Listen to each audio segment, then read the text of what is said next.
3, 2, 1. .exe. Here we go. You joke. Maybe I'm going to use that for the intro.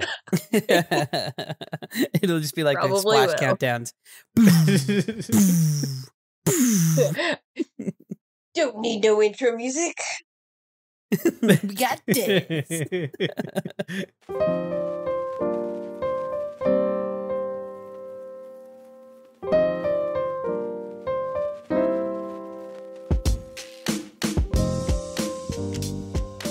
Hello and welcome to dotEXE, a saving content podcast. Today is episode 28, and I am Eric Acosta, the head of the organization. My second in command is none other than Saving Content's own Ed Acosta. Yeet, yeet. And with any good crime organization, we have the brain behind the brawn, Dez. I was expecting a little more brain. Welcome to the lovely podcast known as .exe. I am the lovely lady of the host, Desiree. Is that better? I thought he's British. You sound like my Saints Row character. My Saints Row character is like the super American voice. Oh, yeah. My canonical Saints Row character ever since 2 has been a lady boss, and she has the British accent. Ah, has it had the British accent since then? I'm pretty sure 2 had like 3 different accents. One of them was British, and they've carried that over pretty much to all of them. Oh, well, that's good. At least they're consistent. Well, I mean, since we're talking about it, we can jump right into games. That is what me and Ed have been playing. That is literally the only new game I have been playing is Saints Row. Not to say that I've been playing a lot of it, but that's the new one I've been playing. So like I've actually gotten to try it out. Ed got to try it out earlier because you had the review copy and all that jazz. Right. So I actually got it from GameFly, and it's a fun game. I have a lot of bugs in my game that Ed doesn't have, and I'm playing on the PS5.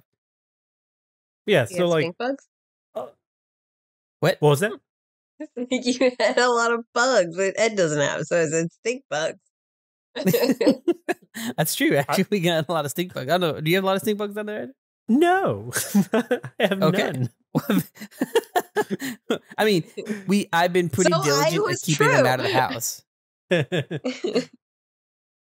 My joke was true then.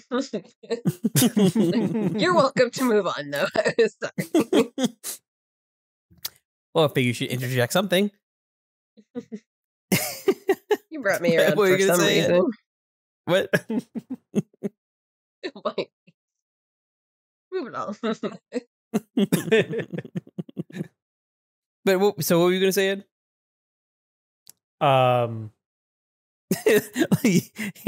You threw him off. Completely thrown everyone off. I win. The brains behind the brawn. Yep, there you go. The brains win. Was it me talking or was it you talking? I totally forget. It was you. You were gonna say something. I don't know. About Saints Row that you had in Saints Row. Well, I didn't have much in the way of bugs. I had the occasional, like, I get out of the car and the door would actually injure me. Or, yeah, I have had that. I would just kind of fall into place rather than just be standing there when a mission ends. Occasional car glitch here and there. You know, nothing that's been like game breaking. You haven't had anything game breaking as far as I can tell, but yeah, you've run into a lot more bugs. Oh yeah, I still believe that if I had the same amount of bugs that you have encountered, I would still give it the rating that I did. Right. Well, because none of my issues have, like you said, have been game breaking. I did get today. I did get soft locked on the cell phone looking at, I guess, the music thing, because there was a little red tab and said, Des knows this, in any device, if I have a little red circle or something alarming saying, hey, you've got something new, I have to get rid of it. Yes, understandable.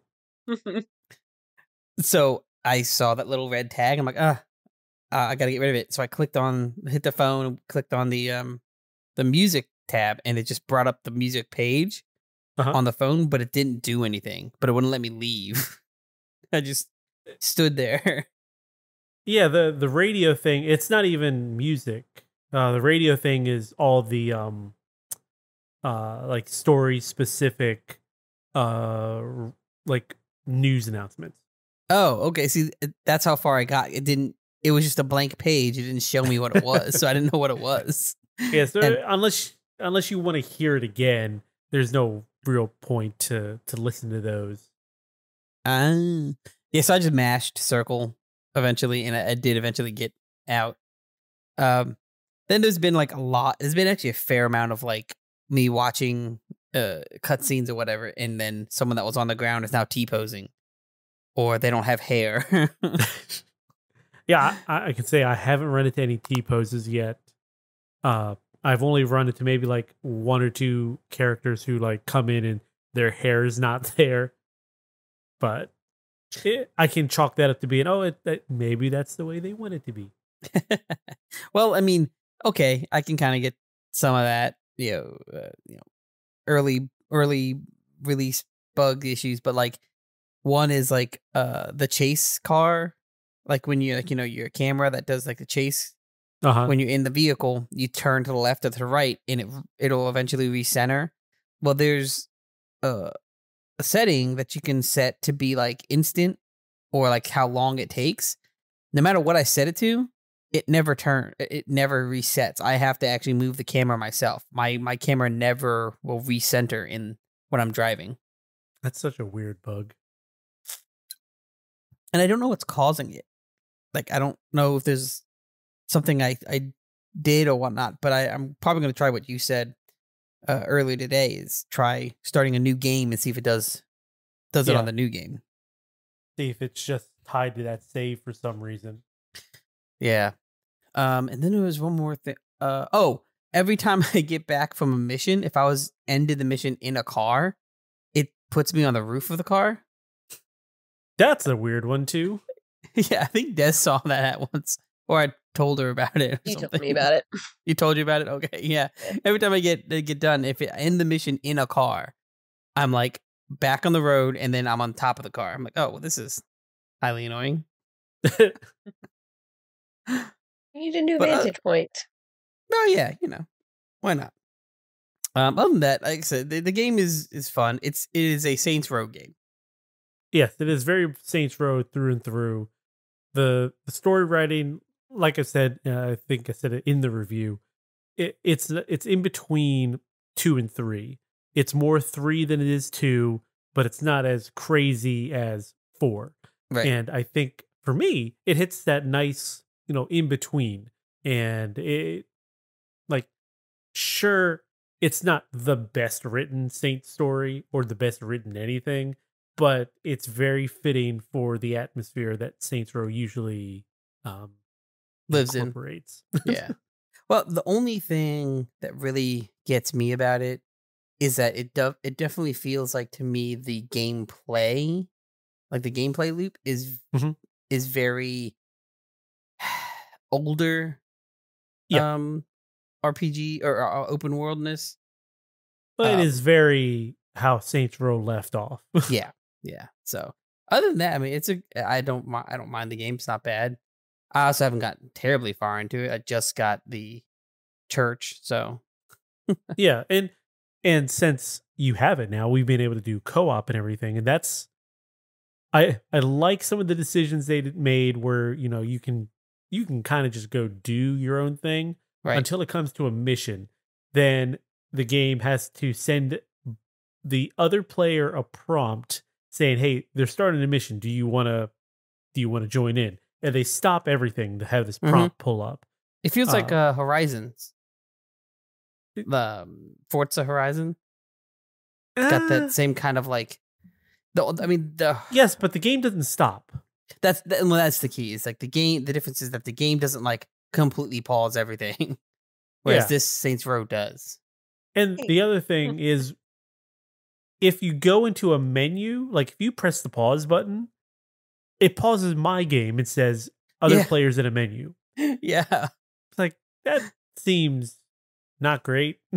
Not necessary. Yeah. But other than that, the co-op works fine, joining in and doing everything. Ran into a few bugs here and there again, but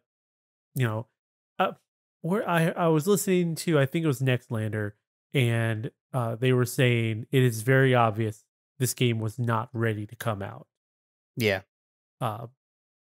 Performance-wise, with bugs and everything, I agree.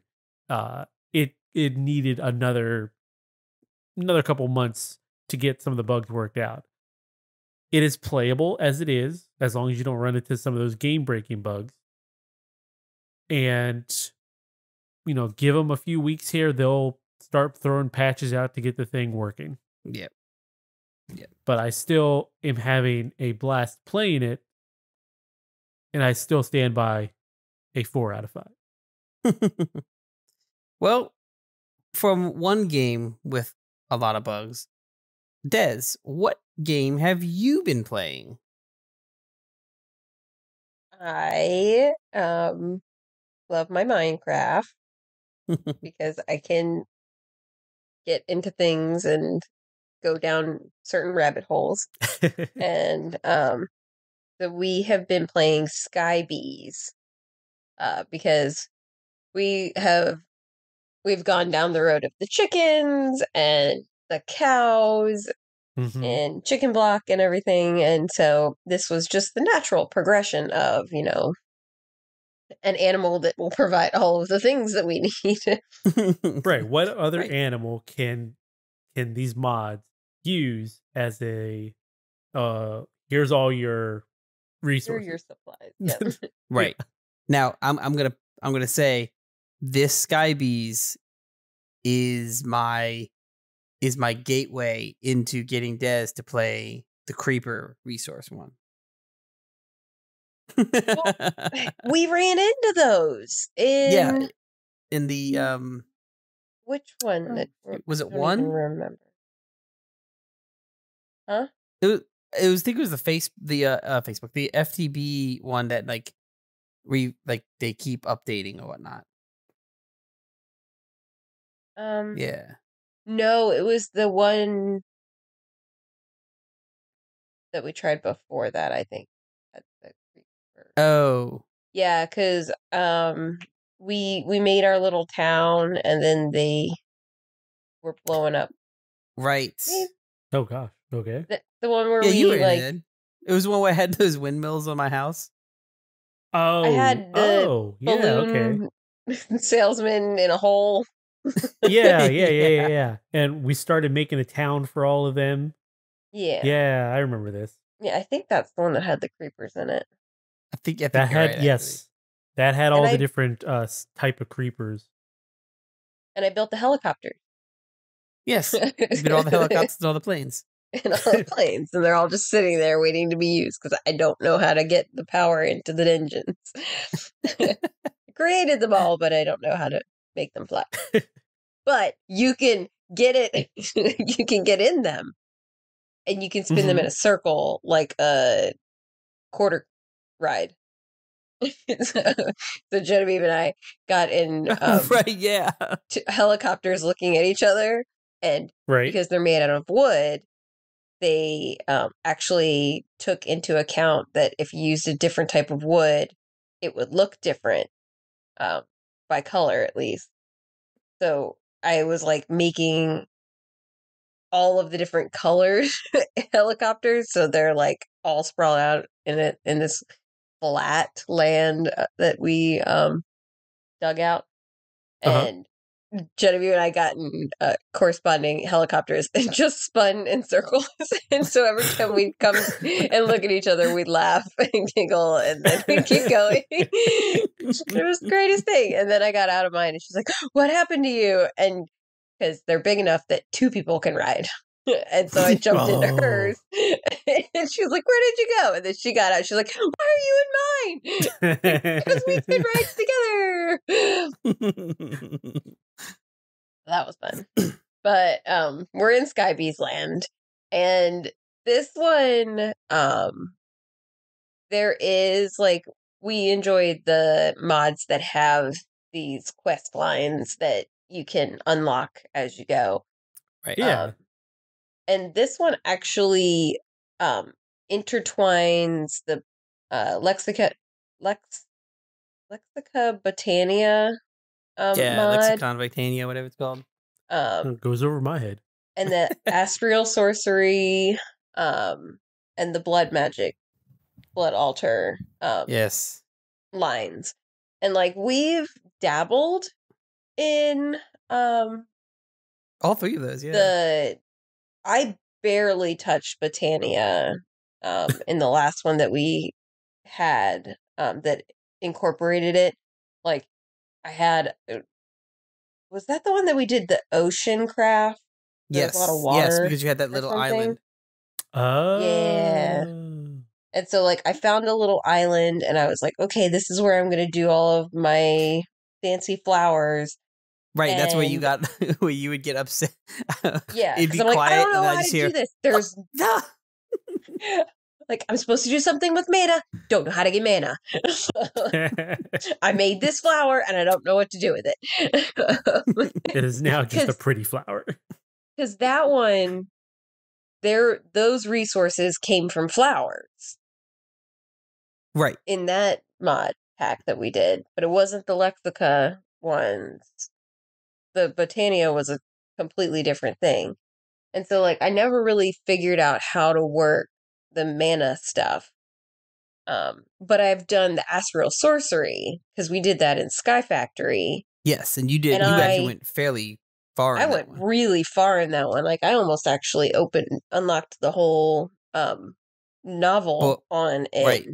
Because that's one that, as you work on it in the book itself that they give you, it like opens up new sections. And yeah, it opens up new constellations or whatever. Yeah. It does a really good job of like telling you how to build things too, because it runs off of like starlight, so you have to have your crafting tables at a certain height to be able to get the starlight, and then like you have to make these altars and stuff, but like, and also the altars need to be made out of like marble and sooted marble, and they have to be built properly in different tiers and all this stuff. But like, the book has all those details in it, so it is fairly easy to be able to just kind of dive in and be like, okay, I'm going to start here and I'm going to move along. Right. And what we've found with Sky Bees is that they take these three like magical storylines with the Botania, the Astral, and the blood magic, but they interweave it into their quest line for the bees. So like, you get these quests that you can open up in your quest book, and it gives you the like table of contents on the side of like, which branch do I want to go off on? And it actually is like in the order that, as you're going through the one chapter you're on, that gets you ready for the next one. Right. They do. If we've said it a few times, it really feels like they've done their research in matching these mods, those three main mods, because you can't really skip. Which I like doing. I like skipping. And like, because when we do these kind of mods, like, we all have our niche. Like, I get the supplies. I've always been the one that's like, I'll just tell me what you need and I'll get it. Like, yep. I mean, even back when we all lived in Fruitland, and there wasn't like you only had Minecraft. You didn't have all these mods and stuff. And we were on the Xbox. And what did I do? I dug down to bedrock. And then I dug out the bottom 3 blocks of the world. And like that was what I wanted to do. And I dug out enough that the horizon showed up downstairs. Because there was no edges, and like I made the wall of chests and like labeled everything, and so you had your you had your stone chest, you had your cobble chest, you had your gravel chest, you had your like everything, and I like that's my thing, is just get the supplies. So these have been really good because I create these animals that give me the supplies, so then I could give everybody what they need. So like that's just been something that I do. And like you always land in the world of the power and the organization. and is more of the visual side of it. And Genevieve does that too. Like you guys will like take some of the simpler tasks that can like get done pretty quick, and then you make it pleasing to the eye.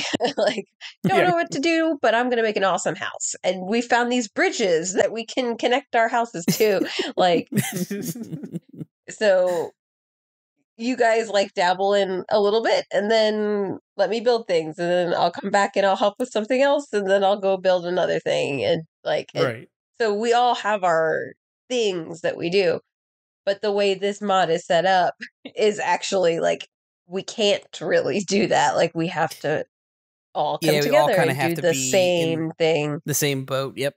Looking at the same stuff more or less. Yeah.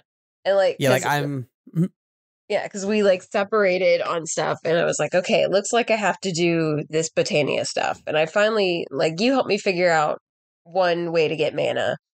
And so then I was like, okay, I'm on my own. I can do this. And like, if you're not following the track that they've kind of laid out, you hit these stop blocks of this cyclical event. Like, I need marble to be able to get the astral bee to be able to work on the astral science, because I need marble to build everything. But to get the marble bee, I need to make it from a mutating bee from something else. And then once I make the marble bee, to be able to give it the nectar it needs to give me marble, I need marble. Yeah. So we keep hitting these stop loops of like, I need that thing to make the thing so I can actually move forward. Right. And so that's one of the things they haven't fully, like, you have all these books you've given me to be able to figure your stuff out, but yet you haven't actually given me everything that I need, because not everything works exactly as it's worked in other mods that have used these mods. Mod packs that have used these mods. Some of these mods, they give you the JEI book, which gives you everything that can be crafted, but it's not everything. Like, there's a certain point when you drill down, be like, okay, well, this makes this, and that makes that, but you need this to make the first thing, and they don't tell you that. They just say, oh, you need that first thing. Right. Like, well, how do I get that first thing? Yeah, like the marbles. Like, okay, well, how do I get it? We'll never tell. It's so annoying. Like, I was trying to get nether, and to get nether, you need a nether.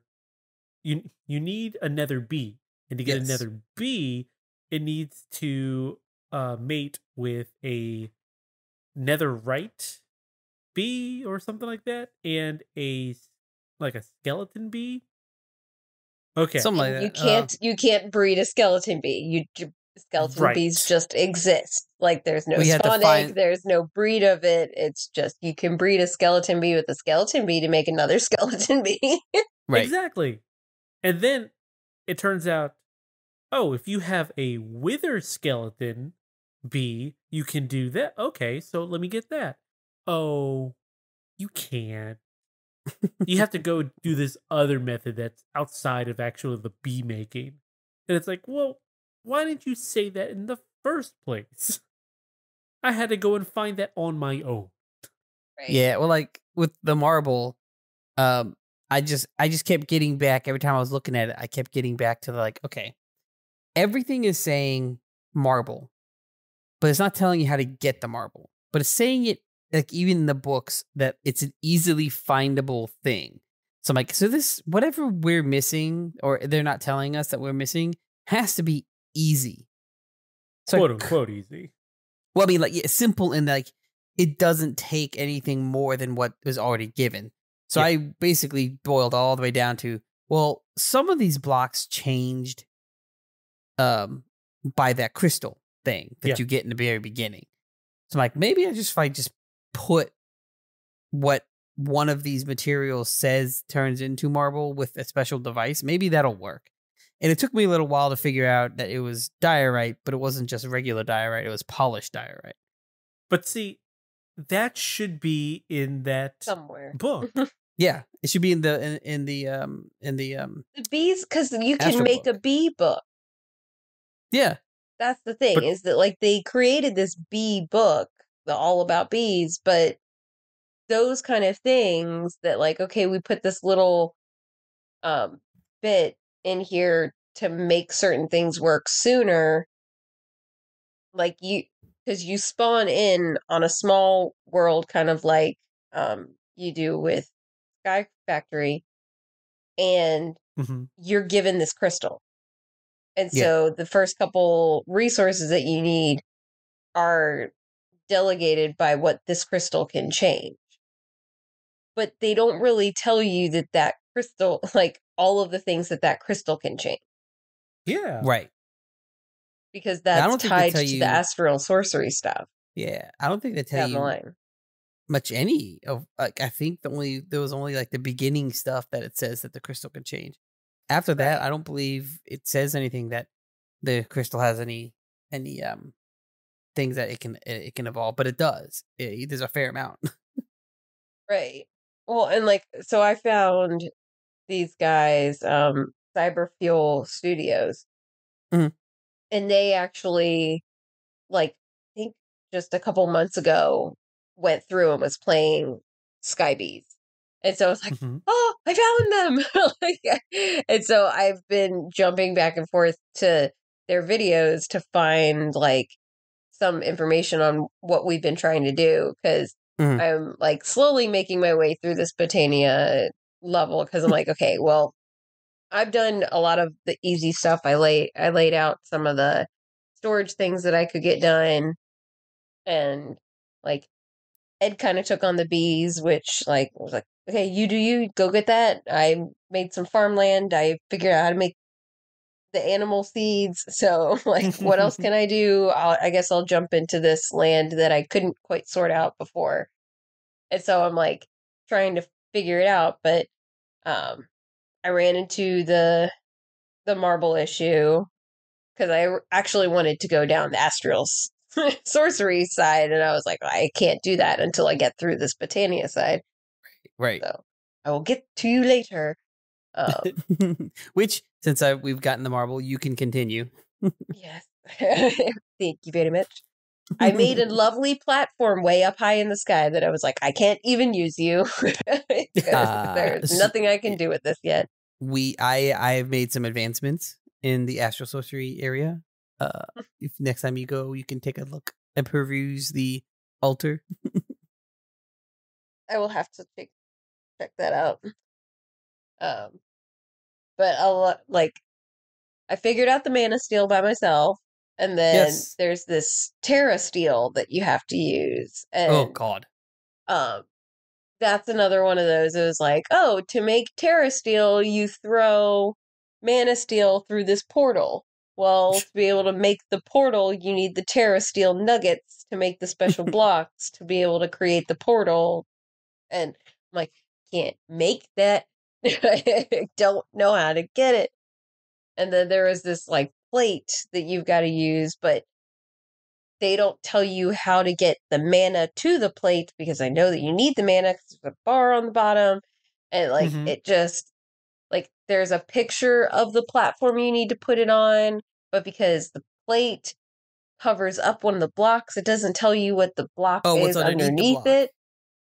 So I was like, well, it looks like you've got lapis in like kind of like the plus shape, and then you've got the living rock in the four corners. So it's like, it's probably lapis that's in the middle underneath the plate. Well, I finally... No, it's a living rock. Yep.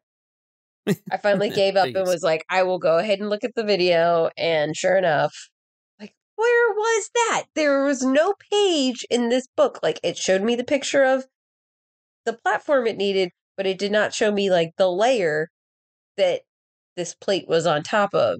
Whereas in the Astral Sorcery, you make all these altars and they have them like page by page, picture by picture, like a Legos. It's like, well, this they is also the bottom have layer. How many of each one, which I thought was cool. Right. Like it and tells, you on the top. List. Yeah. Yeah. Like, and this is the needed, this is what needed, and this many of these is needed. And it even had like a special wand that you could make that when you clicked on it, it like... it showed you the pattern or whatever. It would show you where your pattern went wrong. Yeah. So, like, you'd build it, like, it wouldn't just show you where everything needed to go, but when it recognized that you were working on it and you click, like, that you've gotten some of it done, it will show you, like, what you're missing or what's wrong.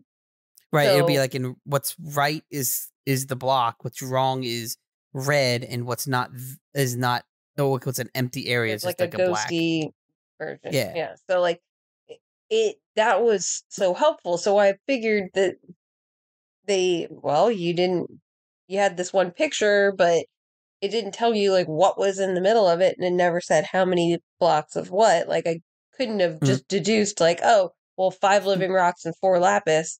So obviously the one in the middle is another living rock. It was just, here's the picture of it, and then the thing goes on top of it. And then I get the thing on top of it, and I'm like, how do I even make it work? Oh yeah, that in itself took me a while to get the whole mana thing down. Of the whole, like, you had to have the wand of something. I forget what it's called. Wand of the Forest. The wand of the forest. The wand of Gamelon. Wandle of Gumbalando. So you joke about that, but there's a wand of Gaia. Nice. And then there's a Bifrost one. Bifrost. Okay. Oh, yep. Okay. And you can make special glass that comes from throwing other types of glass into the Elven portal. Yep. And then it spits out the special glass. And then with that glass and the Bifrost wand, you can create like the unlimited, or the fabulous mana pool that has like unlimited amount of mana that it can hold. Right? Well, it does change colors. It rotates. it does the RGB. Oh, okay. So it is fabulous. It's been frustrating 1 week, but like once we get past like those layers, then you go pretty far. Like it's not completely like the phone games that I go in where you're like stuck at one level for like 2 weeks to a month, and then it finally goes, oh, I guess we'll go ahead and let you move on, and then you get like 10 levels and then you're stuck again. This, like, it gives you it feels like the progression ticks along nicely. It's just like you've put all this thought into how you're going to interweave these mods, but then you left out some like pretty significant key things that like we don't just know, because you tweaked mods to make those things work the way you wanted them to work. Oh yeah. So. Well, like they had the simple storage mod in there, which again, you guys don't typically deal with a lot of the storage stuff. Right. I'm usually the one doing most of the storage stuff, but the simple storage one is like, it's simple. It's simple. It's a simple storage. So basically, you have a device that is a network computer, and then you have a device that you use to access the computer, and then you have cables that just go to the storage that you already have. So you don't have to make hard drives and stuff like that. You just connect all the chests. Well, in that, there is a remote in that mod that allows you to access your network without being at the network station, which I love. I think it's amazing. It's like it's really helpful. Super, yeah, it's super useful, and it's not breaking the game, I don't think. But in this mod pack, I mean, it's not in JEI. You can't craft it. At least I haven't found it in JEI. But I was messing around with cheats, and I was like, is it even in the mod? Did they take the mod? Did they take it out? And I found out they didn't. So I'm like, well, I'm going to cheat on this because this is not game breaking. This is just almost like a quality of life kind of thing. And everyone's getting one. You get a remote. You get a remote. You get a remote. I was Oprah with the remotes, baby. But then I still forget that like you've given it to me, so I'm like running around, and then I'm like, oh wait, I didn't need to go all the way over here. The amount of times I've done that. Yep, same. And I'm still trying to get used to it's a different button. Yeah. To bring that up. So it's like, oh, I pressed the E key. Oh no, I have to go press the I key. That's the one I wanted. The amount of times that I've run halfway and remembered and went, oh, I don't need to go here, and then turn around, run back to where I was, and then hit I. Like, I could have just continued. And I've gone all the way over to where the computer is, and then went, oh, I don't need to be here. Run back, and then use the remote. Is it I because it looks like a rectangle, and then the dot is like the signal? Wait, what? Like, just randomly. Why would it be I to, like, be the remote? You think that R for remote? Oh, probably because it's the only available key is what I can guess is, like, not mapped to something. No, so it's not that I is specifically the remote. I is actually the button that the Curios mod uses to activate that slot that I told you to put it in. Oh. So it's just the I button is just saying activate this Curio mod's slot. That was a little back end of like, because I was like, I know that there's a way to use this without it being part of our taking up a slot in the inventory. Because, like, I get E is right next to your directions, and like shift it and all that. It's right there next to where you're running around. So it was like I is like so random. So then like teacher mode in me goes like, well, an I is aligned with a dot. So the line is like a rectangle, like a remote, and the dot could be like the wave signal. Boop, boop, boop, boop. you were looking for an explanation to something that didn't really... I would be the one. There must be more. You were like freaking what's Nick Cage in shoot, National Treasure. There's more. See, right. I would just make it the U key because it's the U looks like the bottom of the remote. I can see it. Like, I'm like R, remote, and it's right next to E. Like, I is on the other side of the alphabet keys. I mean, you can change that keybind. I don't know what R does, though. You have to look what the R button does in there. Yeah. Replace it with F, because how many times do you actually have to put something in your offhand? If you have a shield. Shield is the only thing. And then I don't know what happened to me, but like there was one point that I was standing in my Munch Stew farm, and then something went poof, but it was not a creeper, and there's also something else in Minecraft that sounds like a creeper blowing up. I guess I think it was like a coal. Oh crap! Like a coal furnace or something. So it was like or gunpowder furnace that was like making explosions. Oh, but yeah. Oh, I think that was in the first chicken block that we did. Yes, because there's, I think it was the first chicken block because they had the different types of furnaces, which were, culinary. There was like a redstone furnace. And a redstone furnace. Gunpowder. There's one called a halitosis furnace. okay. Gunpowder. Yeah, so the gunpowder one runs off of, or explosion furnace, which runs off of TNT or gunpowder. Yeah, which we so like it sounded like that. And I like it looked like my character got knocked. But like there was no loss in health, and I turned around and I was like, there's no holes in the ground. But my mana pool was gone. I was like, what, did the mana pool blow up?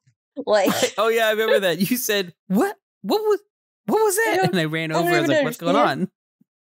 Like, there's no mana pool. Like, it's gone. But then I go into my inventory and I had like a stack of coal blocks. Oh, whoa. And they are everywhere. Like, every open slot that I had turned into a coal block, even what was in my spare hand. Well, I was like, no, my Lexica book jumped over to my spare hand. And then I ended up with like coal blocks and everything else. And it wasn't like new coal blocks. I had like 53 coal blocks and the number went down, and then there was coal blocks in every other open slot I had. I wonder if your mana pool did explode and the mana caused that. Because remember when we were drinking that mana potion? Yeah. Oh, yeah. It just kind of gives you a random effect. It was great because Des like, here, drink this. I'm like, what? I was waiting for everybody else to get sucked out of the world because I drank it and then I warped through the floor, landed at the bottom of the universe, and died. And then, so like Ed was there when I did it, and I was like, oh, I just died. Like, I drank this mana and it like sucked me through the floor, and this is what happened. But Eric was nowhere to be seen, and I would think was like putting Maris to bed. So I was like, haha, we're gonna do this. And so he comes back and I go, hey, take this, take a drink. And then what happened to you? I drank it, and the first time what did it do? I think it just took all my items and spaced them out. No, it dropped everything out of your inventory. Huh? Dropped everything out of your inventory, and then you picked it all up. That's what it was, yeah. And then, like, not much happened to Ed either. I was like, what is this? Why did I... somebody turned got my hurt. character around. That's what it did. It turns Ed, yeah. I drank and I just did a 180. Like a bee. Oh no! The first time you drank it, you got your head. Remember, Ed? Oh right, because I'm my character is a bee. Yeah, for some reason, like it just injured me to the point of like a slither of health, and I had my head in my inventory, and one head was out on the ground. Yeah, because I saw it come out. It looked like it came out your butt. I was like, it just pooped a bee. And then, like, barely anything happened to Genevieve, because then we were like, well, you've got to try. But then I think hers was she just turned around. Yeah. And then, like, everybody else, because there was enough for us all to drink it, like, twice. Yeah. And what happened to you, I think what happened to you happened again. And so it was like, everybody needs to try it again and see if that's what happens. Like, that maybe it's like player selective. Right. And I was like, no, I don't want to fall back out of the universe. And I didn't. It like, it did like nothing to me the second time I drank it. The second time you also got the 180 because I was looking at you and then you were looking away and I was like, "What happened?" You're like, "I don't know. I'm turned around." Yeah. So it was interesting, and like it has that little bit of like if you eat something new, you'll gain more hearts, and Yep. um so it wants you to like explore different foods within the game. But it's not as in depth because I've also usually once I get through whatever animal it is and all the supplies that I need to make, like I do whatever storage system I need for said animal. So like I've done libraries of chickens. Um and I do it differently every time too, because like, oh well, how about this? I think my favorite one was like the library hallway because it was I think 4, 7, so like 14 per like nook, and then you like went down the hall, and I put in between each nook like a sign that said like like andesite through flux this way, and like what so like what each like starting and ending chicken was per nook and which direction you needed to go, and I set it up what I believed to be far enough away to be piped to the storage unit. And I asked before I did this, I said, how many spaces do I need? And I was given the right parameters. And then apparently it turned you were into given the wrong parameters, what I thought were the right parameters. right That was 100% my fault. at what we believed would have worked. And then he went, ooh, I don't think this is going to work as I planned. And I was like, well, all the roosts are set up.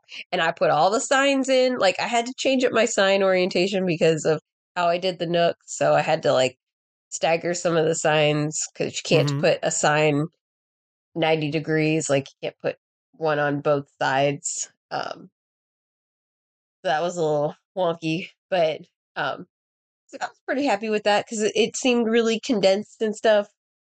But yeah, so like once I get through that, then I go to the kitchen. And then it's get all of the food supplies, any of the seeds, and then start just making all of the food. But this one doesn't have as much like food interwoven in it. I think because of how intricate the bees and like all of the other mods are, they like lessened the amount of food stuff. Because also some of those mods are like require food supplies, like you need frying pans and mixing bowls and all of that too. Well, I made a recipe book, and that's how I ended up making. We had a tiny little farm, and I just made all the plants go into a planter with a hopper into a chest. Right. So they just constantly grow, and no one has to actually harvest them. But I did all that because I was trying to make a spring salad, and we didn't have all the ingredients. So I went and did all that, and now we have all the ingredients, and I don't need a spring salad anymore. Because I was looking through, some of the recipes, and I was like, "That's it? That's all you use spinach for?" So some of those get me upset because I'm like, I did all this work for this thing, and that's all I'm getting out of it. Right. So I kind of abandoned the kitchen stuff on this one. I was just like, I'm going down a different road this time around. Yep. It's not as good as the Pam's Harvest one. Yeah. I think. I think the Pam's Harvest one is a little cuter in the types of food they have. So it's more fun to make them. Sure. On the last one, the last world that we were doing that had Pam's Harvest in it, like it even had things like turkey dinner, pumpkin roast and cheesecake and stuff. But like these are things that you can like put on you don't just eat it. You put it on a counter and then you take a bowl and click on it. So kind of like the original cake. You put it down and you can eat it like 8 times. So you put the pumpkin roast down and you take a bowl and it'll cut like a quarter of it into the bowl and then you can eat it and you've got 4 rounds. And so like that was really cool. But then they like took out some of the other stuff because like let's see, one of the history of Desiree is my crafting land. What was it, like 2 stone blocks ago? Okay. I had a tree room that I made look like trees. That was cool. So, I like that. I actually used like the logs along the walls, and then I put glowstone in it to look kind of like golden apples, and actually took shears and sheared off leaves and put it around, and then I made hoppers with the chest and put them all around, and then I planted every tree. And because all the trees have like all the fruits, so you got limes and you got lemons, and there's probably like 60 some all through this room. And then like I had a hallway that I used terracotta in to make it look also like you're going into a forest to get to said tree room. And then on the opposite side, there was like a hidden door that took you into the kitchen. And in the kitchen, I actually used like the kitchen cabinets and the spice racks and stuff. And I had like coffee and hot chocolate and pumpkin spice latte was in there. And then like there was a bunch of muffins and a bunch of cakes and yogurts, like a dozen types of yogurts and probably like 20 different jams, and like I had them like everywhere. And so it was like, want one of these, you can come in and pull one out and then like go on your merry way. A little kitchen table and chairs that I ended up getting stuck in the chair. Right, yes, I remember that. I was like, can't get out. But like that was a lot of fun because there was enough layers to it that you could really create so many different things. And so to see what little bit they brought into this, and even in the last world that we were doing, it was like, you didn't bring it all. And now I don't even know what I need because I had a process of what I needed before. Right. You know what we might do? You should do, Ed. We should just create do our like own mod pack. No, well, I'm actually thinking about that, but do like a Dez's trip, like almost like a what is it called? Cribs, but Minecraft cribs, and just do all like go back to the worlds that we still have, and just do like a trip through the world, and be like, this is my tree hut that I made that I talked about on episode. Just do a narration and some video over. Yeah. That is possible. Yep. We'll do it in MTV crib style with, bunch of tight cuts and Dutch angles and, throw some black and white footage over top of shaky cam. Yeah, we can do that. Right. Put that DaVinci Resolve to use. Right, exactly. I take pride in my ventures. Like once I get into once I'm getting into it, and with what I'm doing now, like there's use like a diamond pickaxe or a diamond axe on the bottom log of a tree. It drops all the other log pieces. I mean, that's kind of like when you put that's how the main game should be. Right. That's like where's the quality of life improvement. Well, but the room that I put it in, that I was doing all this in, also has logs around the walls. So twice now I've like taken down one tree and then turned around and saw that I took down half the wall. So there's been a couple like whoopsies. Oh, now I need to sit here and fix that, and then I can move back on. Right. Well, when we first learned about the Ultiminer, I guess I was in Stone Block. I don't remember which one it was, but it was. I think it was in Sky Factory. I think you're right. It was Sky Factory. It was Sky Factory because I remember the floor out from underneath me. Yeah, he took out all of the planks underneath you when you fell. And so it like we figure out the Ultiminer in any of the worlds we're in, and then pretty soon after you hear somebody end up going.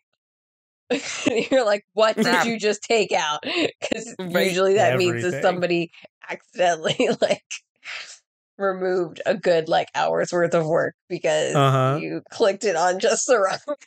You were one block over, or you didn't think it was that close, but it was, and it should have been fine. There was two blocks in between what I was taking out and what was there as support, but apparently 2 blocks is 1 block too close. Yep. Ah, the joys of mine. But that's kind of where I've been. I don't play a ton of games. I swapped my phone over to Apple Land. Yeah. In Android to Apple. Android to Apple. Partially because just about most of the adults in my life for my professional side are in Apple Land. And it's helpful with like for dance and stuff. We might do videos of choreography, and so like here, let me send this to you, and or like I'm gonna be out, here's my playlist. That way you can sub for class and stuff like that. So it's been kind of tricky before because I'm a Samsung girl and I've had many Galaxies in the field, but I decided I was like, oh, this upgrade, I'll switch over to Apple and see how it goes. And it's a learning curve, and I knew that going in was going to be not going to be the same. Just need to accept this. But the one sad thing that hit me was the last time I was on, I talked about my phone games, my Love and Pies and my Travel City. Yes. Or my Travel Town. And I knew that I had them backed up to I connected them with my Facebook and I got them through Google Play, but I knew that they were on Apple because I had them on my iPad. But on my iPad, I had them on a different email, and therefore, like, it was so Maris could start her own and didn't mess with mine. Right. But I used the same Apple ID as my iPad for my iPhone. And I was like, well, since I logged in on Facebook on my other phone, I should be able to log in through this game on Facebook and get that save and not what's on my iPad. And neither of those two games let me pick up that save. Which is kind of weird. Really, I thought that was the whole purpose of that. Yeah, you should be able to. At least most of the games that I've had to do that to. Usually, it's an option in the game. Be like, here's where you sign in. Which account do you want to sign in with? And then you sign in with whichever account that you have the email tied to. And if it's not the same as your iTunes account, then so be it. It's whatever one you it's whatever you've decided to sign in with. That's so weird that they do that. I don't know what happened because, like, especially Love and Pies, like I got so far in that one. Like Oh I no. it's because those ones they're the merge type games, and it just like you get these orders and you need to fill the orders. And so I've gotten so far with a lot of those where I'm in these, like, it takes me a good week or more to like fulfill an order because it needs such a high tier food. Right. And now I'm back to square one. And like I don't know if it's just a bug. Maybe I need to just like delete both of those and then try going back in because it kept saying failed to go into Facebook, but like it would take me into Facebook and I'd log it in and then it would jump me back to, do you want to open the app? And I'm like, yes, like log me in. And then if I get out of Facebook, it's like failed to log into Facebook. I'm like, but that's not my fault. I just clicked this button round for like 3 times and it still didn't work. So I might, Right. It's not on I your might, end. I might have to say goodbye to my Love and Pies and my travel town because like it's just that like it's another Bowser moment for me that like you it had a good run. You got some good fun out of it. good memories, and we'll just have to leave it there. And, but like I got my Microsoft Solitaire, so Yes. I'm good with that. I got my Angry Birds, um, the Dream Blast.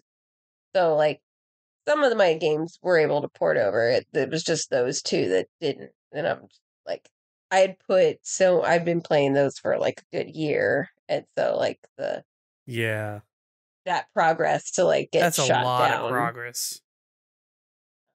was like really like because now is at the point of where they do like the special um like the special levels where you've got like with Travel Town you've got your main map that you're doing, but they'll have a like 3-day Arctic pack that like you get extra energy to do that, and you have different checklists to do there. So like you basically get double the amount of playtime for each time you sit down because you've got the 100 energy for the Arctic pack and then your 100 energy for usual pack. Mm-hmm. And same thing happens with Love and Pies. Like they have these special guests that come through, and you got Ben that comes through, and you're helping him make toys, and so you get these different things that you can merge together and see how much of the map you can unlock before those days go out. Right. Right. And so now that I'm back at square one, I don't even have any of those. So I'm just like, you're so boring. And I go through I all know my what you could energy so be. fast because you're just the paper bag and the coffee cart. And I don't have the honeybees and I don't have the um, I don't have the pesto pot and I don't have the kitty cats. Like I got through the cats and there's a dog and I was like halfway. I was probably 2 pairs away from finishing the dog, which that was like a whole nother tier of things. But yeah, so it's just like all the things that I once had fallen to the abyss. So bees it with modern games, Yeah. unfortunately. Like you go in the list with Super Mario Galaxy and Bowser. Yep. Well, I mean, modern games may be like that. But what about modern games that are actually old games? Ed, do you have something about that? I might. You might. What, I might. pray tell, might that be? So I've been playing the Teenage Mutant Ninja Turtles Cowabunga Collection, which is a collection of a lot of their older games from the 2 arcade releases. You have Turtles and you have Turtles in Time. You've got the NES games of the original NES one, where it was extremely hard for the most part. Turtles 2, which was actually just a NES port of the arcade game. And then you had a few others like Tournament Fighters and some of the Genesis stuff like Hyperstone Heist. They even include a couple of the Game Boy games on there, which I've never played before. And they all are well done. Like, I can't vouch for the accuracy. I can only vouch for like how my memory remembers some of these games, and like going in and popping in Turtles 2 and playing that. It's just like we were playing on the Magnavox monitor downstairs at Mom and Dad's house. Like, it looks almost identical. Especially you throw the monitor or the TV filter on there, and it's like, yep, that looks exactly how I remember it. And they all function very well. I mean, it's like emulated. I don't notice anything out of the ordinary. In fact, playing through, what was it? I think I was playing through the Hyperstone Heist, and there were some like graphical glitches that you would normally notice in a game of that caliber, where it's like, blocks of like sprites are just missing because the game's trying to load. So it's fairly accurate. One of the neat things about the collection, though, is just all the extra stuff that is in there. So in the I guess you could say like the collection aspect, you've got like the art, you've got high-res scans of the box arts and the manuals for the game, which you can flip through. It's got scans of comic covers, all the Turtle comic covers up to 2019, I think, which is kind of crazy to think about. It's got it's got stills from each of the 4 different series the Turtles have had on TV, which is kind of funny because you go in there to television, then you go see the different seasons or different series. I went into the original series, and then there's like 10 seasons, and the first thing I thought of was like, no, they didn't put all the episodes on here, did they? And they didn't. It was just still shots from certain episodes, but it's still a lot. There's even a like a jukebox area where you can listen to all the different tracks from each of the games in the collection. So if there's a song that you really like, it's going to be on there. You just have it play from start to finish or on repeat or whatnot. They also include some like bonuses in the way that I guess they call them like enhancements. You can select the game that you want to play. Before you actually drill down into the game, you press the button to bring up the enhancements menu, and it'll show you a list of things that they have done to the game to make it, different. Whether it's like added some features to make it easier to play, or added some features to give you more of a challenge. They've done some things.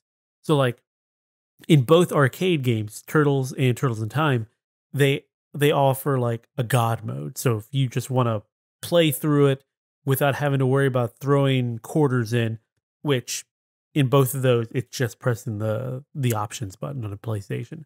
It's throwing more quarters in. But you can just do God mode, and everything, you're invincible, and everything is one-hit kills. Oh, wow. Even the bosses. It's literally just, story. Yeah, you can just, if you would just want to get through it. So that was actually a fun way to play, because I've already beaten the game before on the NES. I don't think I've ever gotten too far in the arcade version. So yeah, let me play through and see what that's like. And yeah, it's exactly how I expected it. I played through some of the Game Boy ones, as surprisingly, the first one I played, I forget what it was called. I don't have the actual title, but it was like the first Game Boy one released. Surprisingly, was actually very good for being a Game Boy game. It worked surprisingly well, and I got to play around with like the Tournament Fighters, the actual Turtles fighting game. I've never actually played those. I remember seeing those in Toys R Us, and just like, oh yeah, I'll play those one day. No, never got around to it. So that was neat. Not a big fan of the Tournament Fighters though. It just not after playing it, it's not really my cup of tea. But you know what's funny to think about? The Turtles 2 game, the NES one, arcade, came out in 91. You were probably what? 6? 5 in 91? 5. So we were playing that 2-player on the little Magnavox TV at that age. Just imagine, it's like, That's fair. like now, yeah. It's like trying to think like Genevieve and Maris trying to play that. It's like, that's kind of crazy, just thinking like, wow, it's been that long. But just trying to think like that sort of scenario, it just blows my mind. It's like we got the Kiwi Bird game, and there's that one, and then the Snipper Clips that yeah, just tries her hardest to be able to play, and they're both like, you need at least 2 people to play. So she's like, maybe played Snippy Clips with me, and to like hear them play, because it's supposed to be co-op, and Maris is just doing whatever she wants to do, and Genevieve's like, I'm trying to get, and so I feel that's kind of the same, especially like in the arcade versions of Ninja Turtles, because it was that side scroller, and it's like, we're not gonna be able to move on until you kill that one dude that you're blocking, because I can't hit it because you're standing in the way. Like, will you please? Or like, we can't move because you're standing on the other side of the screen, and it will not let me move the screen, so we can't go anywhere. It's that same like mentality of, come on, just yes, move along, follow me, just do something. Yep. But like the God mode option in both the arcade I think would be great for, like, for Maris to go in there, because 1, you can't die. And 2, everything is just one hit, so she just hits it and she can just have that sense of accomplishment. Whereas like the other Turtles game that I reviewed, why am I drawing a blank on its name? The one that just came out a couple weeks ago, Shredder's Revenge. She was having fun playing that, but she kept on dying, and then after a while, it's like, okay, well, I don't want to play anymore. But something like that would be great, because she can just go through and be like, I'm having fun, and not losing. But it's kind of like where Keegan used to always play. He loves playing Smash Brothers, but he will play in the training mode. Oh yeah, because you can't really lose. Because you can't lose. You can just you can beat somebody up, all get out, no problem, and you still kind of win, because there's no opposition to the story that you're in. It was funny, the other night he was playing, I guess it was Kiwi with Maris, and just listening to him like trying to tell her, no, Maris, no, you gotta go, come on. Like, boy, this sounds familiar, Mr. Keegan. Yep, welcome to the world. And like, when Keegan would get that way, when he was little, like, he would play Legos with you guys. and he'd get so mad because something would happen, and he'd steal your controller and hide it so he could beat you up a couple times. Yes, he was very good at doing that. And then, like, okay, now you can play with me again. And, like, just, it's been really cool to see the evolution of, like, from where he was or where Genevieve was to now them being the one helping her out. And she's trying so hard. And, like, she'll play Smash Brothers. And she really wants to be one of the big kids. Oh, yeah. But some of it's just a little too much for her. Right. I mean, she enjoys playing Minecraft with us. I mean, she can't really do much other than go and break stuff, but she enjoys just even walking around the world and, you know, like, Uncle Ed, follow me. Where'd you go, Uncle Ed? I'm right behind you. Oh, there you are. Yeah. Which generally then does put me into the watching category. She takes my computer, so I'm the one watching. Oh, and then you walk away from your computer, and she goes he, and then walks. She like sneaks over and crawls into your chair. She doesn't just jump into the chair; she like crawls into the chair, and then slowly slides the chair underneath the desk, and is like.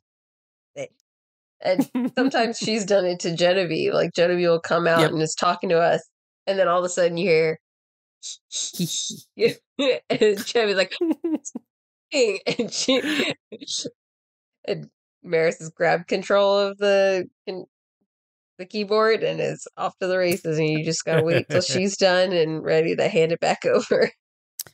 Yep, she's too cute though. Sometimes she'll be on there and it almost sounds like she's trying to be like a YouTuber. The way that like she's narrating her gameplay. It's like, this is weird. Well, it's like how Keegan used to do it. He would narrate his gameplay. Yep. Well, like I think that has to do with, you know, just the way that they watch their shows and stuff, right? Oh yeah, and how they absorb that medium. But it's also something like, you know, that whole thing. It started with our generation of like watching people play video games. Yeah, the Let's Plays. Like when Keegan was younger, around that 2000, you know, let's say in between 2006 and 2009.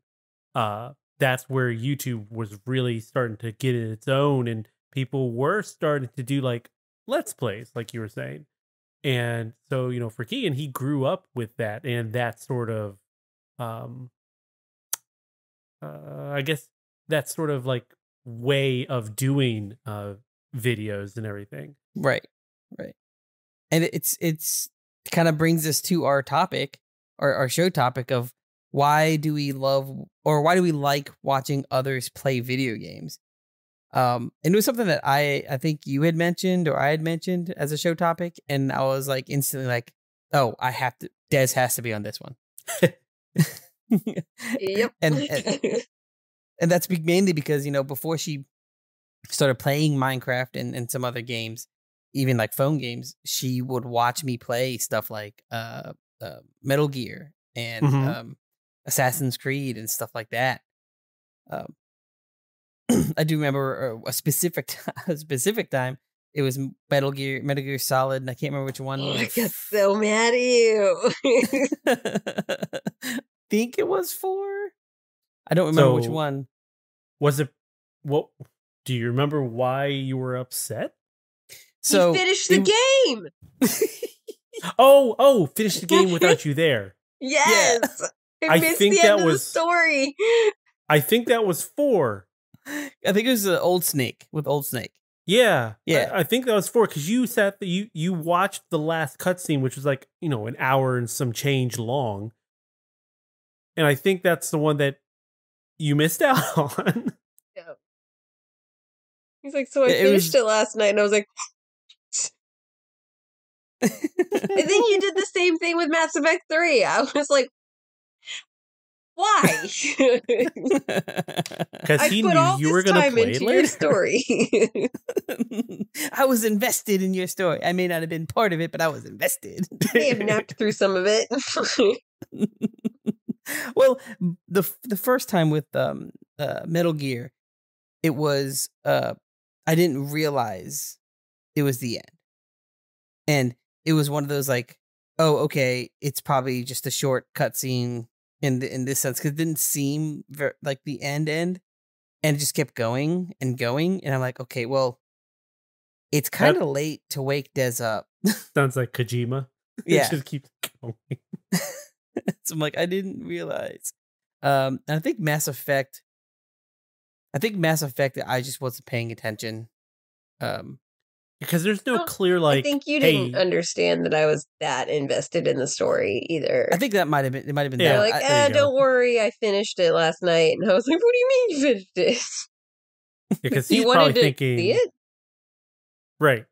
He's probably thinking, oh, I finished it. She'll be glad that I'm not, on the TV anymore. We can go do Right. something else. That You sounds thought about right. it was like you were helping, and it was in the end, it was like, no, I actually want it. But then That's you happened a couple finished. times. Yeah, because I think I actually didn't. I had to replay one of the Metal Gears. I had to replay it because you wanted to watch it all the way through. Yeah. I don't think it was 4. I think it was another one. But I remember I beat it, and when you were like, "Oh, I wanted to see that," and I'm like, "Oh, crap." Maybe it might have actually been 4 because I think it was the one that had Raven. Raven? Not Raven. What was it called? The bird one. No, Oh, that was Raiden. the one with the girls, yeah. Yeah, the Oh, ladies shoot. that. I want to say Sirens, but it's not Sirens. It is. Yeah, no, I can't remember what they're called now. Yeah. But they're basic. Because there was the one that was in that, like, jail-looking place. That was kind of, like, stuck. She was, like, stuck to the ceiling. Warp around. Yeah. I don't know which one that was. I think that was 4, actually. Yeah, I mean, the Beauty and the Beast units. Yes, that's what it is. The beauties. Right. Yeah. Because they were all like, well, they were based on Japanese models, but they were put in these like quote unquote machines against their will, and like that's what. Yeah, and they were, and because they're they all thought crying. they had They all thought they had something wrong with them. Right, and then the machine was going to. The body was like the perfect body and make them better, but they actually didn't want to be in there or something like that. Yeah. And like that was the one where like after you beat them in their machine form, they come walking up to you, and it's just like this creepy like I don't remember what they're saying, but they're like reaching out for you, almost zombie like, but they're just like doing the model walk up to you, and it's like you're not shooting them. You're what were you doing to? I can't remember. It was just the bosses in that game are just really weird. Yeah, I mean it's Metal Gear, so but still all weird in their own respective. But yeah. Yep. I mean this is coming from a series which had a guy who controlled electricity, and another one where his special power was he liked making bombs. Yeah. Also the one where, the Psycho Mantis, where they break the freaking fourth wall and say, well, I know everything you're doing. And, I'm going to plug it into port 2. Wait a minute, what? That was insane. But, it's that, like, I guess now at this point, it makes sense as to why watching others play video games, like why it makes sense, because games have gotten more to a almost a movie medium where you can enjoy someone else watching playing it, because you're really not there to play. You're not there for the fighting. You're there to watch the action or the story, right? So because I know that like you were very heavy into you were very heavy into Mass Effect, but you liked watching me play it. Right. And then just recently you actually played it on your own. And I think part of it too is the whole when, especially for those of us who are not as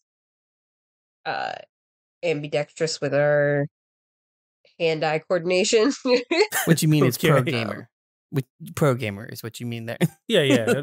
Right. Some of us who are not as pro gamers as others, as the gamers. Um, we can get intimidated really easy when it comes to game and Mm-hmm. being able to watch, and it, because everything has become more of a storytelling aspect, it you can watch it as a movie, you can appreciate what it takes to create that story in what you're doing, and then it gives you that chance to maybe be like, hey, maybe I can do that. Like when Mass Effect 3 came out the first time around, I had watched 1 and 2. I had watched you play both of them, and I really enjoyed the series and everything. And you're, you would ask me with both 1 and 2, do you want to play? I'm like, no, I'm good. Like, I don't do the shooting thing. Like, do you remember trying to put me in Halo? I couldn't stay alive. Like, it was, there was a lot of screaming and me spinning around and my gun in the air and I'm dead. Like, that was like all that ever really happened. I could not handle the dual joystick split camera stuff. Yeah. I grew up on like Mario Party and Mario 64, very simple. A single joystick, and usually you just use your palm to make it spin. Right. I go here. Like the camera worked itself out. I didn't have to tell it where to go. So having to go down the first person shooter route was like really intimidating for me. And I was like, I can game the story, just watching, it's fine. And then 3 came out, right. and you started playing and you found out there was a story mode. And you're like, hey, do you want to play it? And I was like, no, this is not going to happen. Like, you don't even think about that. And when we found out that the story mode meant that, like, your computer players can basically do the fighting for you. Right. But right. you can still control the story, that made it more enticing for me to be able to play. And because I had been invested in the first 2 games and saw the story come through, it made it more appealing for me to be able to attempt to take that on. Right. And even with like, what was the wolf game that? Oh, Wolf Among Us? Yeah. Oh, the Telltale one? Yeah. The Telltale one, yeah. And Okay. it was like, I never finished it. I started it, but then life didn't allow me to finish. Yeah. Because, parents. Yeah. But, like, I think, well, now that all the kids are going to school now, who knows, I could probably pick it up. That's true, actually. But that's also a very, like, choose your own adventure story mode kind of game that, like, Yeah. you are creating the story and you're choosing the options. And that was actually one game that you guys suggested to me after I played Mass Effect, because it was like, well, you know how Mass Effect has all of these, you help the story go in the direction you want to because you have all these choices. And this Wolf Among Us is going to allow you to have that aspect in it, but not the shooting portion. Just Right. go do the story. It's all a story. I mean, there's still, like, you still get to control the characters and everything, but it is quite literally, choose your own adventure. And if for what you were liking out of Mass Effect, the story aspect, something like a Telltale game is perfect.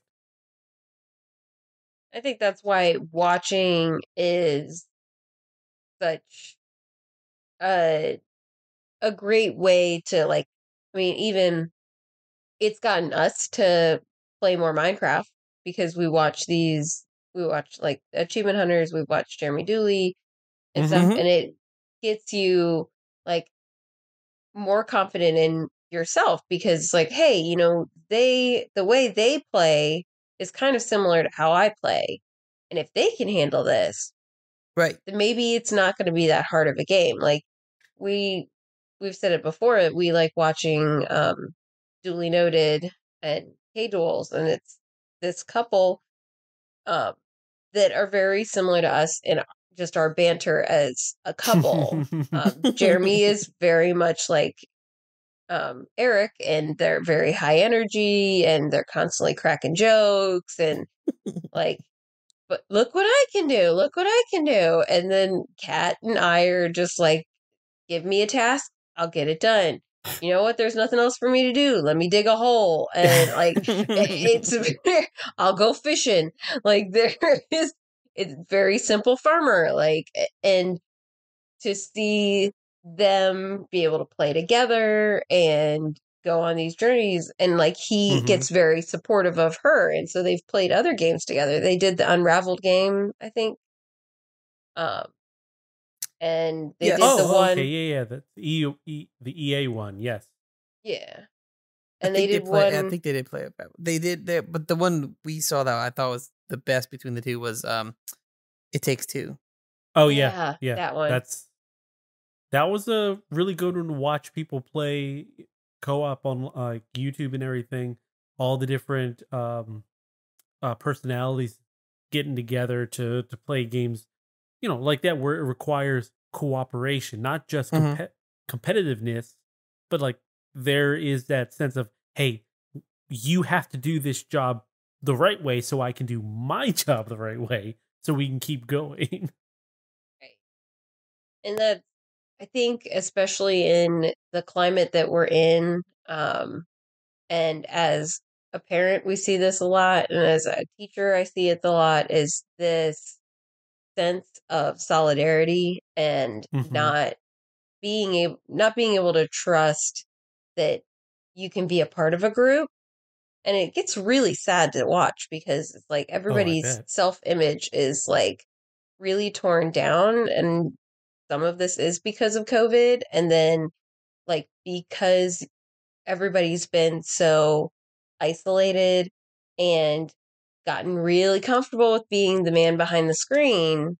Like, Hmm. hey, I don't have to limit some of the things I say. I can finally Right. say what I've been feeling for a long while. And so then that filter goes Kind of gone. away, and you're not censoring yourself when you're dealing with other people, and then you're going back out and you're saying these things to other people in their face, and you're just like, well, just suck it up and take it. So I'm seeing like these kids and just being like, oh my goodness, like the world is a horrible place to be in because people are so mean. Uh-huh. And Yeah. to see these kind of co-op games coming through has been really, really helpful and really good because it's like, you don't have to go through life by yourself. There are times where you're going to need somebody else to help you up, and Hmm. Right. you're going to have to communicate. You're going to have to Yeah. get across what you need. And like, I'm not much, like, I've talked a lot in the last almost 2 hours. Holy moly. Um, but I'm usually the really quiet one. And it's because I'm always afraid of not saying the right thing, or being an inconvenience to someone, Hmm. or knowing that what I say has consequences. Could be positive, could be negative. And so I try to really be careful on what I put out there because I don't want to tear anybody else down.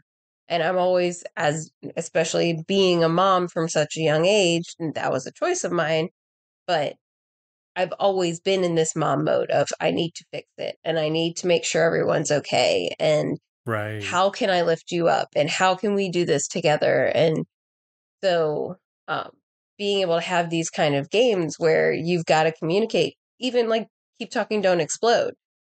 Yeah. Oh, yeah. Disarm the bomb. Yeah. Very simple type of game, but like you have to tell me what you see and then I have to tell you how to get through it. And your words matter. And every word that you say matters between how much time do we have left and like we're wasting time, and as the time goes down and then the intensity goes up, but like communication is such a huge thing. And so to be able to watch these YouTubers and these personalities be able to play these games online, and even just simple things as like Among Us, it's funny to watch, but you're also seeing that companionship. You're seeing these are really, really good friends. Like they're laughing with each other. They're playing, they're having fun. And it gives that hope to society that, yes, there are still good people in the world. Yes, there is still good to be had with other people. And it could be through a screen. It could be through a game. Not all games have to be Call of Duty, yelling at each other. You're an idiot. Why'd you go over there? And like that beat down mentality where online gaming kind of started. Yeah, it doesn't have to be this toxic competitive nature. You know, it can be fun and it can be inviting and inclusive to everybody. You know, it doesn't have to be this thing where it is quite literally a boys' club of people just screaming at one another like it's a sports, you know, a sports game. It can be open and everybody can enjoy it and everybody can have fun. Yeah, there can be some heated moments, but that's no different than, you know, a heated other moment type of in game. Yeah, a game, or even you know, sports, board game, any sort of competition. You can have heated Monopoly moments. gets rough sometimes. It does. Well, Monopoly usually does get rough. That is usually a. And apparently, everybody's been playing it wrong because, of course, if you play by the actual rules that came with the game, it should only take you like 2 hours to play. But because everybody does like their own house rules, like throwing all the taxes and everything under free parking and all this other stuff, it actually extends the game longer than it should go on. Like the whole point of the game is to basically bankrupt the other players. Right. But by giving them more money or chances to get more money, you're extending that. So like I want to say the video and the articles that I've read have said it's like supposed to be a 2-hour game at max. Yes, that I believe I remember reading that that's the intent. It's because the whole thing of Monopoly is obviously make a monopoly, but your intent is to, you know, take everyone out. But you know, that's also a good example of, you know, why we watch people play games. Now, granted, it's not a video game per se, because, you know, it started as a board game and they do have video game versions.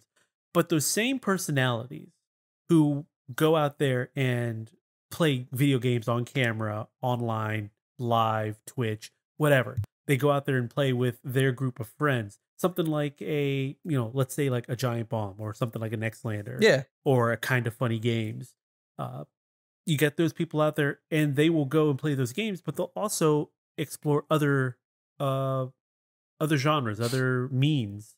So something like board games. You might have a board game night with those guys on there and gals, and they've got cameras set up and you're seeing them interact. So like Des was saying, you know, you've got these people who are actually interacting with one another in person, and you as the audience, you know, you, depending on how well you know these people, you could feel like you're there with them and connected. If they interact with the chat, that's, you know, one step closer to just being like, hey, I'm a part of this group. Even so we usually watch Jeremy. He plays on Twitch, but all of his videos get put on YouTube. all and 4-6 hour videos. Yes. Which turned into a lot of late night. Like we'll put it on and we'll fall asleep to it. So it's like, okay, I jokingly, like before this podcast started, we would watch it and I'd be like, okay, save state, because he was playing Pokemon and he would use save states to get himself through the game. And I was like, hey, well, why don't you call your new podcast Save State? Got quick save state. But like we watch these and like only a couple times we've actually pulled up the Twitch for like when he's live. And partially it's because we need something to fall asleep to. Like we cannot go to sleep in a empty dark room. We've tried it doesn't work. I've tried and I can't. I have to have something on. My brain doesn't stop. So we you were up for Genevieve's birthday and we were watching him on Twitch and he started playing this game Cult of the Lamb. Yes. And it's one of those games that it encourages audience participation, and they've actually like teamed up with Twitch to have these layers to be able to have these personalities be able to utilize their audience within their gameplay and not just them talking to the chat. And the cool thing is that as they're playing it, they're creating characters for their cult based off of what their chat members have given them. So they do these raffles, and if you win the raffle, you get to create the character. And Keegan ended up getting pulled for one of them, and that was we really were like, cool. it was so funny because we had it on the TV where we were watching. Keegan put it on downstairs while he was on the computer, and then Eric had it on his computer, and then I think you had it on your computer too. So like we had it on like 4 screens in the house. And then like I'm just sitting there dilly-dallying on my phone, and then we hear him go, okay, Keegan, I don't even know how to say your name. And we're like, Keegan! Like, so like it really became this like, oh my goodness, like we're invested. Our whole family is invested now because Keegan won this raffle to create this character in his world. And now we are like following his character like, oh, Keegan, look what you're doing. Look what you're doing. What are you doing over there? You got fire eyes. What happened to you? And like the characters they create, you have no control over. It's just you created what the character is that's going to be in there. But the way he plays the game and interacts with your character is how your character will act throughout the game. And so, like, we got to watch him from birth to death, or ascension. Yeah. Ascension, right. Ascension. Ascension, not death. Because apparently you can be brought back. You can. Yeah, there's a whole other layer to that. There's like a rune or a book or a spell or something that you can bring back those who have ascended. Oh, so only those have ascended, not the dead, not the deaths. I don't think the dead ones. That might be a different one if there is one. Okay. But the one I remember hearing about was you bring back those who have ascended. That's like, I think that's where it's this culmination of being able to watch games has like ascended to. Like we've gotten to a point where it's not just watching these people play these games, but there is this layer of like audience participation. Some of the people will watch play Jackbox, and it's a game that we'll play at home, but you also have the audience layer of it. So they'll play it and they'll put the code up, and then you can watch it live and be a part of the audience and be able to go on this journey together. And so I feel like gaming, because it's evolved from just Pong and Tetris and like these simple blocks, it's gone through this evolution of very simple and like just get from point A to point B to these storytelling modes and this theater of the story. So, and it might not be a story that's tied into the game, but the story that you're interacting with and that you're absorbing is the story of the character who is playing the game. And a lot of these people, we say personalities because they're not exactly that in real life, but right. They may have started that way and they may have become a bigger personality to help them get out of a insecure box that they were in. And that there's a security of becoming this character. So when I get into my space, I get my headphones on, I can be this. It's just like people who get on stage and sing. Like Beyonce has her Sasha whatever. Yeah. And when she gets on stage, she's no longer Beyonce because sometimes you can't pull your real self into that. And we all have our layers of ourself, but being able to absorb games in that way, it also helps these game developers and these game companies like get more out of what they put out into the world. And it feels like that's the overall goal for them. It's not just to spend these years and millions of hours staring at a screen doing code and building these characters. It's seeing how we give you the outline, we give you the blueprint. What are you going to do with it? Right. And Twitch and YouTube and all of these streaming platforms have allowed for that even the creators to see where their games can go. And I feel like that also has probably helped the gaming industry as well, like in how they develop games. And like Cult to Lamb, Jackbox is a great example of that because like, oh, people don't just watch because they just want to watch. Like they do want to kind of be a part. So like, how can we let them be a part? And so it's helping evolve gaming in general and how the story can become something bigger and more than what they ever even thought it would have been.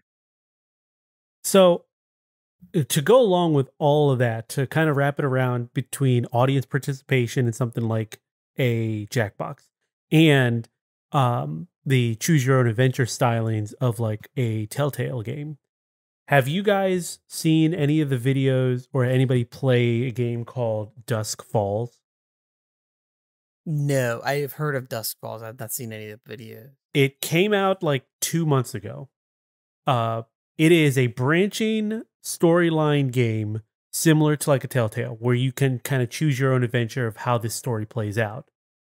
There is no control over the character. It's all just story, it's choices. Okay. So it's like a Goosebumps. Yes, but it's multiplayer. Oh. So you have, I think it's like up to 4 people, or if you're connected to Twitch, you can do an audience setting and you vote on which option to pick. So like if there's an option to run or there's an option to hide, everybody in the game chooses which one to pick. And the one with the more votes, obviously, it's the one chosen. But there's strategy to be involved too, because each player is given like 3 overrules. Oh, override. So it's like, yeah. So can you override another person's override? You can. Uh-huh. So you can sit there and override 3 times and use up all of yours, leaving the other players who haven't used their overrides, full control basically later on. But yeah, like the story branches out into these different paths, and it does this neat thing that the last choose your own adventure game from the Indigo Prophecy guys, the Heavy Rain guys. Oh, right. Detroit. Yeah, I was like, they did a nice branching like choice tree showing you all the paths that you went on and ones that you missed. So this game does the same thing in that at the end of each chapter, it shows you your choices and the choices you could have made, but it doesn't show you like what the result would have been. It just says that, hey, you got a choice. Yeah, you had a choice here and something else might have happened. So if you like those types of games, that one's actually pretty neat to have the audience participation, because I was watching the Nextlander guys play and they were playing and they had their own stuff, but having the audience play too and put in votes, it didn't significantly different. Yeah, because it didn't give the audience members like an adjusted weight. Oh, so like their the choices outnumbered them. Yeah. So there were times where they were being outnumbered on their choices because there was more people in the audience than there were playing the game. Yeah. So yeah, and the neat part that I saw in there was like when you made a vote in the audience, the players in the game, because it shows it on screen, it shows you what they voted for. Oh. So the name of the player and then what they voted for. Oh, so you can't even be like, oh man, who voted for that? Holy moly. There's no anonymity. So like there were times where they would react to the chat or to those who were playing because they saw the names like, oh, I know what you voted for last time. Don't do it again. That type of stuff. So, it's that next step of like, okay, well, people enjoy watching these guys play because of their personalities, but they're also kind of invested because they want to interact, but they don't want to be in control. Yeah. So they still have that interaction. Right. And I think that's partly the biggest thing now for why people watch, video games being played is that they have that interaction. Beforehand, it was just your Let's Players in the occasional chat or something like a personality driven website like a Giant Bomb where, it's them on screen and then sometimes they interact with chat. Where now it's very much in the way of like your Twitch or your live streams of like different outlets. And they are very much interacting with the chat almost to the point where it's like the chat is another character in their story. Exactly. They are another entity that is being part of this story, of this world. Well, I think there's an investment. Exactly. There's an investment. And I mean, Twitch definitely, Twitch specifically does allow that, the investment because you're not just like in the chat, but you're putting money down or not money, but bits down or whatever. So there's a monetary investment there. Oh yeah. That's a whole other issue. That's a whole other world. Yeah. To the making money aspect of it. Yeah. But I mean, I think we've covered that. Why do we love watching other people play video games? It's probably, in my opinion, the same way of just, movies, right? It's fun. You like watching movie. It's fun. It's relaxing. It's, you're not the one stressing. Right. Kind of thing. So thank you for joining us today. If you haven't yet, please subscribe to the dotEXE podcast. Did you enjoy the discussion? Let us know. Send your comments, questions, topics, and corrections to .exe@savingcontent.com, or you can leave a comment at savingcontent on Twitter and Facebook. Saving Content's here on YouTube also, so subscribe for previews, reviews, trailers, and original content like this here podcast. Looking for more gaming discussions? Check out Saving Content's Quick Save podcast with Evan and Scott. Funny guys. Should be a new one this week if I believe if so. The weeks are counting right. So be on the lookout. Maybe. We haven't got any information. So I'm assuming if we do the math correctly. Yeah, if we do the math, because it just shows up. Like I'll get a Twitch notification that Evan went live. It's like, and that's usually at like 2 a.m. So for us, yeah. Remember to also visit savingcontent.com for the latest news and reviews. What is going up or is up? Well, this week we've had a review of Call of the Wild, The Angler, that game you were talking about the other week. Yes. That one is done by our very own Harry Harrison. You might want to go read that review. I know the score is pretty low on that one, so yeah, buyer beware. I want to read it. I want to read it and see what's going on. Destroy All Humans 2, the Reprobed edition, is reviewed by Scott, and that one is basically a full top-down remake of the Destroy All Human sequel, Destroy All Humans 2, for PC and all modern consoles. That first one did really well, and Scott liked it, so I assume the second one also thumbs up. He also did a review on Like No Other, The Legend of the Twin Books. Something. I think Legend of the Twin Books. Yeah. I have not looked at that one yet. I'm sorry, Scott. But I'm sure he gave his all and wrote a really nice review, as he always as he always does.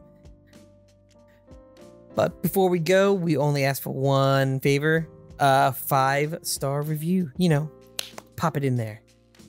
You can even do it right in your podcast app. And don't forget to tell your friends about us here at dotEXE. It would help us grow, and we'd really appreciate it. So thank you for listening, and remember, the most wasted of days is one without laughter. Good night.